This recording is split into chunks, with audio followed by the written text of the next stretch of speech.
रमेश की प्रस्तुति।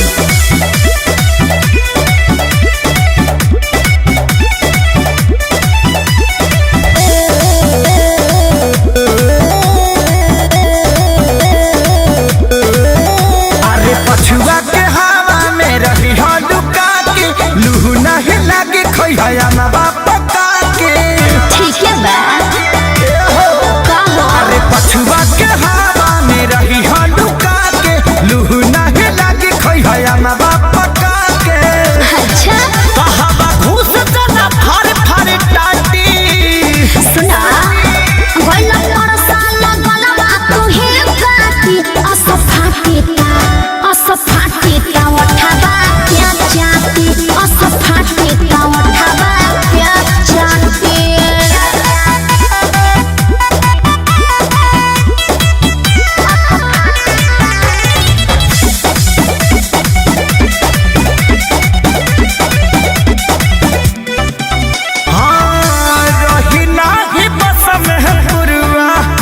बेधी नौस नौस में चढ़ली जवानी के दपन रखी हो धनी कस में।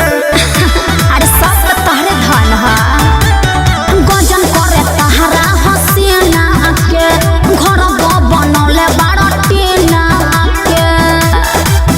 मच्छरदानी लगाली हो खाती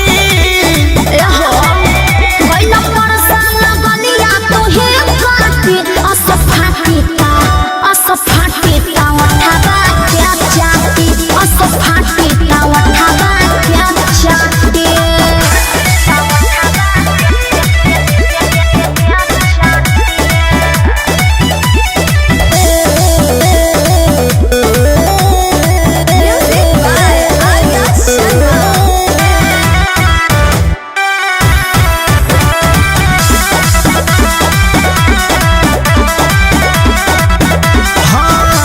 आयब कमा के धनी लिंटर कदा दे, खटिया हटा के तोहके पलंग धरा दे।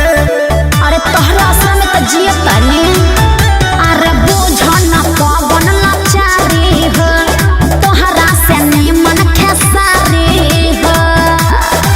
तो काहे बोलत करू मरद की डाटी सुना गोला परसा लगलवा तू हे काटी असफाटी का उठावा क्या जाती असफाटी का उठावा क्या जाती। अच्छा हवा घुस जना फर फर टाटी सुना गोला परसा लगलवा तू हे काटी असफाटी का उठावा